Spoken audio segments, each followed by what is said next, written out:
সুপ্রিয় চাকরি প্রত্যাশী বন্ধুরা, আপনাদের সবাইকে স্বাগতম জানাচ্ছি। আজকে আমরা আলোচনা করব জেলা প্রশাসকের কার্যালয় কিশোরগঞ্জ এর নাজির কাম ক্যাশিয়ার পদে যে পরীক্ষা অনুষ্ঠিত হলো আজকে অর্থাৎ 24শে জুলাই 2026 তারিখে, তার সম্পূর্ণ প্রশ্ন ব্যাখ্যা সহ সমাধান নিয়ে।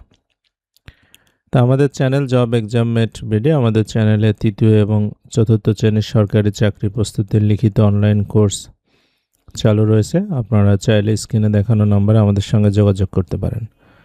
স্বাস্থ্য সহকারী পদের সাজেশনের জন্য আমাদের সঙ্গে আপনারা চাইলে যোগাযোগ করতে পারেন। তো প্রথমেই বাংলা দিয়ে শুরু হবে। তো বাংলা প্রথম প্রশ্ন ছিল যে খণ্ডপ্রলয় এর বাগধারার অর্থ লিখতে হবে। খণ্ডপ্রলয় মানে হচ্ছে ভীষণ গণ্ডগোল, সামান্য তুচ্ছ ঘটনা নিয়ে দুই ভাইয়ের মধ্যে যেন খণ্ডপ্রলয় ঘটে গেল। মন্নামতি এটার অর্থ হচ্ছে অস্থির, পড়ালেখায় মন্নামতি হলে সফলতা আসবে না। উজানের কই এটার অর্থ হচ্ছে সহজলভ্য বস্তু, সরকারি চাকরি উজানের কইয়ের মতো সহজ নয়। কাকভূষণ্ডী মানে হচ্ছে দীর্ঘজীবী ব্যক্তি। গ্রামের প্রবীণ কাকভূষণ্ডী খালেক শিকদার সাহেব এলাকার সব অতীত ইতিহাসের খবর রাখেন। এবং গোকুলের ষাঁড় এটার অর্থ হচ্ছে স্বেচ্ছাচারী, সারাদিন কোনো কাজকর্ম না করে গোকুলের ষাঁড়ের মতো ঘুরে বেড়ালে সংসারের অভাব কমবে না। এই পাঁচটা ছিল হচ্ছে বাগধারা। 2 নম্বর প্রশ্ন ছিল হচ্ছে বানান। প্রথম বানান ছিল উপরোক্ত, এটা হবে হচ্ছে উপরযুক্ত। অদ্যাবধি অদ্যাবধি ন্যূনতম বানান হবে নয় দীর্ঘকার জফলা দন্তন্য তম। অশ্রু জল এটা হবে অশ্রু অথবা চোখের জল। আর উৎকর্ষতা এটা সঠিক হবে হচ্ছে উৎকর্ষ বা উৎকৃষ্টতা। 3 নম্বর প্রশ্ন বলছে একটি সামাজিক সমস্যার কথা বর্ণনা করে এবং সমাধানের ব্যবস্থা গ্রহণের অনুরোধ জানিয়ে জেলা প্রশাসক বরাবর একটা আবেদন লিখুন। এই প্রশ্নের পিডিএফ ফাইল আমাদের ওয়েবসাইট www.jobexammatebd.com, এই ওয়েবসাইটে পিডিএফ দেওয়া আছে, সেখানে প্রশ্ন সমাধান আছে, সেখান থেকে আপনারা নিয়ে নিতে পারবেন। এর পরের প্রশ্ন ছিল বঙ্গানুবাদ। The aim of education is to make a man fully fit for himself and the society. বলছে শিক্ষার উদ্দেশ্য হচ্ছে একজন মানুষকে তার নিজের জন্য এবং সমাজের জন্য উপযুক্তভাবে গড়ে তোলা। It means to develop the whole man, his body, mind and soul. এর অর্থ হলো সেই মানুষের শারীরিক, মানসিক এবং আত্মিক বিকাশ সাধন করাকে বোঝানো হচ্ছে। It's education which aims at providing a child with opportunities so that it can bring to light its all latent qualities. বলছে শিক্ষাই সেই মাধ্যম যেটার মাধ্যমে একটা শিশুকে উপযুক্ত সুযোগ প্রদান করা হয় যাতে তার ভিতরে যে সুপ্ত প্রতিভাগুলো থাকে সেটা বিকশিত হতে পারে। An educated man should be gentle, polite, thoughtful, creative, kind, sympathetic and cooperative. বলছে একজন শিক্ষিত মানুষকে নম্র, ভদ্র, চিন্তাশীল, সৃজনশীল, দয়ালু, সহানুভূতিশীল ও সহমর্মী হওয়া উচিত। এর পরের প্রশ্ন ছিল হচ্ছে অনুচ্ছেদ লিখুন হাওর অঞ্চলের চ্যালেঞ্জ ও সম্ভাবনা। তো এইটাও আমাদের পিডিএফ ফাইলে পেয়ে যাবেন আপনারা। এরপরে ইংরেজিতে চলে আসি। ইংরেজিতে প্রথম প্রশ্ন ছিল write down the correct spelling. প্রথমটা ছিল কিন্ডারগার্টেন, এটা বানানো হবে KINDERGARTEN। অ্যাবসেন্স বানান ABSENC। ভ্যাকুয়াম বানান হবে VACWM। বিটেন বানান হবে BITTEN এবং সেপারেট বানান SEPARATE। 2 নম্বরে বলছে ট্রান্সলেট ইনটু ইংলিশ। প্রথমে ছিল আমার যখন 5 বছর তখন আমার দাদা মারা যান। My grandfather died when I was 5 years old। তুমি পড়াশোনায় অবহেলা করছো কেন? Why are you neglecting your studies? আমাদের কেউ উপস্থিত ছিল না।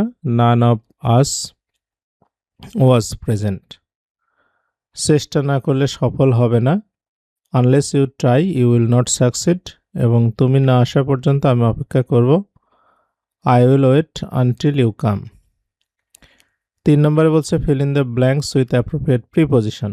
প্রথমটা ছিল you have offended against good manner হবে, he came by road, the building is under repair, এবং he sticks to his decision হবে, মানে সে তার সিদ্ধান্তে অনর, এবং ইটস আ কোয়ার্টার টু 9। এরপরে বলছে write a letter to the deputy commissioner for financial aid for flood affected farmers of Haor area, মানে হাওর এরিয়ার যারা ফ্লাড এফেক্টেড কৃষক রয়েছেন, বন্যা দুর্গত, তাদের জন্য একটু সহায়তার জন্য ডেপুটি কমিশনার বরাবর একটা লেটার লিখতে বলছে। এরপরের প্রশ্ন ছিল write a short note on social media in 10 sentences. তো এইগুলো সবই আমাদের ওয়েবসাইট www.jobexambetbd.com, এখানে আপনারা পেয়ে যাবেন। এরপরে চলে আসি গণিতে। প্রথম প্রশ্ন বলছে যে 1 থেকে 23 পর্যন্ত ক্রমিক সংখ্যাগুলোর যোগফল কত। 1 থেকে 23 পর্যন্ত ক্রমিক সংখ্যাগুলোর যোগফলের একটা সূত্র আমরা জানি যে n+1/2, অর্থাৎ 23 + 1 + 2, তাহলে এটা হবে 276। এরপরে 2 নম্বর প্রশ্ন বলছে যে বৃত্তের ব্যাস 4 গুণ বৃদ্ধি পেলে ক্ষেত্রফল কত গুণ বৃদ্ধি পাবে। তা আমরা যদি মনে করি যে বৃত্তের ব্যাস 2r একক, তাহলে ক্ষেত্রফল হবে πr² বর্গ একক, মানে এখানে ব্যাসার্ধ হবে r। এই বৃত্তের ব্যাস যদি আমরা 4 গুণ বৃদ্ধি করি তাহলে নতুন ব্যাস হবে 8r, তাহলে তখন ক্ষেত্রফল হবে হচ্ছে π4r², অর্থাৎ 16πr²। তাহলে কত গুণ বৃদ্ধি পেল, এই 16πr²কে আমরা πr² দিয়ে ভাগ করলেই পাবো, অর্থাৎ 16 গুণ বৃদ্ধি পাবে। 3 নম্বর প্রশ্ন বলছে যে একটি সংখ্যা ও তার গুণাত্মক বিপরীত এর সমষ্টি 2 হলে সংখ্যাটা কত। তা আমরা মনে করি যে সংখ্যাটা হচ্ছে x এবং তার গুণাত্মক বিপরীত হচ্ছে 1/x।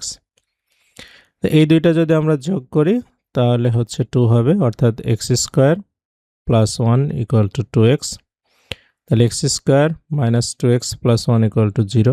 এটা সূত্র হচ্ছে x - 1² = 0, তার মানে x - 1 = 0, তার মানে x এর মানটা হচ্ছে 1, তাহলে সংখ্যাটা হবে হচ্ছে 1। এরপরে বলছে যে 100 মিটার দীর্ঘ রাস্তার 4 মিটার পরপর গাছ লাগালে মোট কতটি গাছ হবে। তো 100 মিটার রাস্তা 4 মিটার পরপর গাছ লাগালে আপনার 4 25 সঙ্গে 100, মানে তার মানে 25টা, শুরুতে একটা গাছ থাকবে, তার মানে হচ্ছে 26টা গাছ হবে। 5 নম্বর প্রশ্ন বলছে 0.01 এর 1% কত। আচ্ছা, তাহলে 0.01 গুণন 1% মানে 1/100, তাহলে এটাও হবে 0.01, তো এই দুইটা গুণ করলে হবে 0.0001।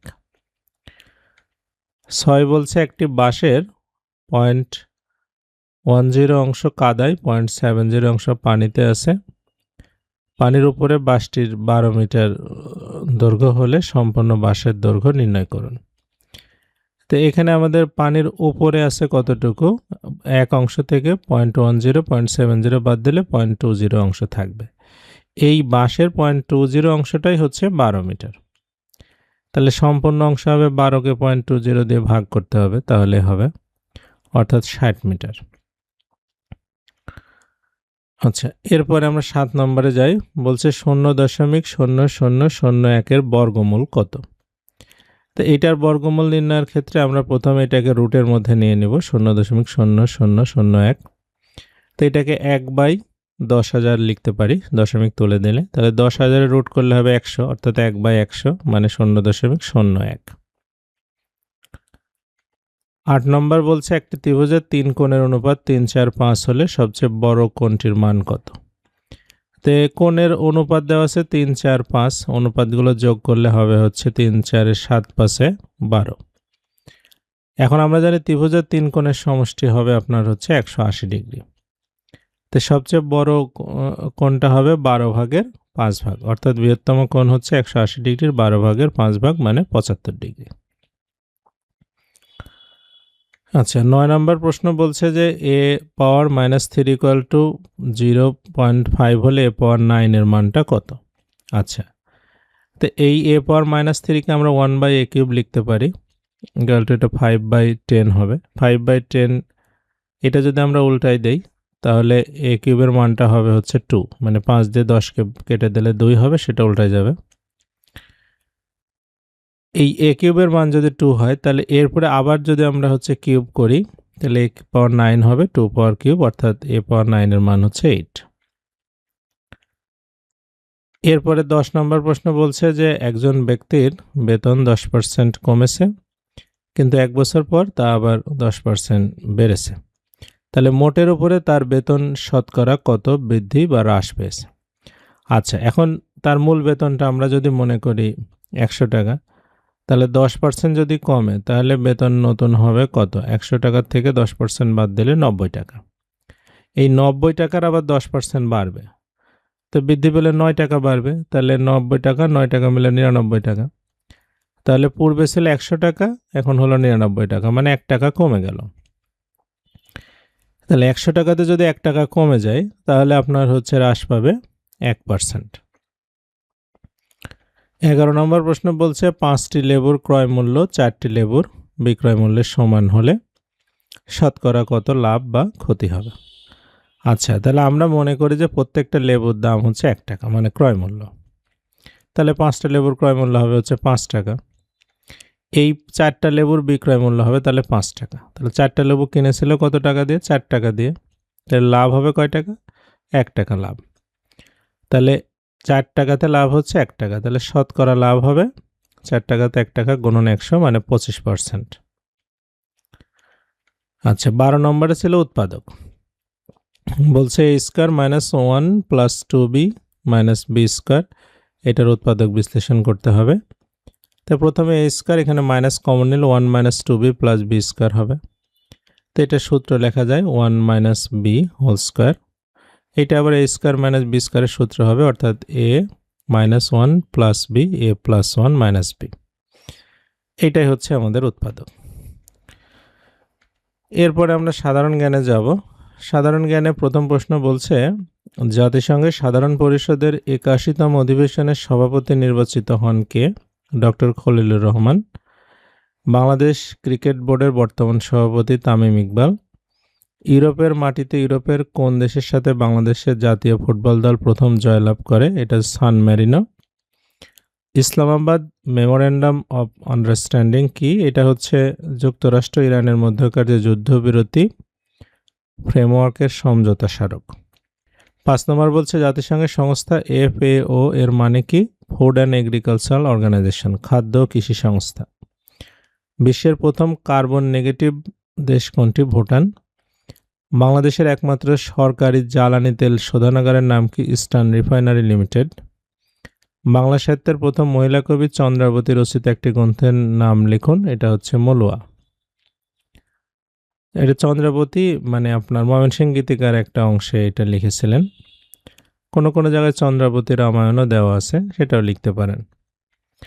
আল জাজিরা কোন দেশের সংবাদ মাধ্যম? কাতার। কোন নদীর উৎপত্তি ও সমাপ্তি বাংলাদেশে? হালদা নদী।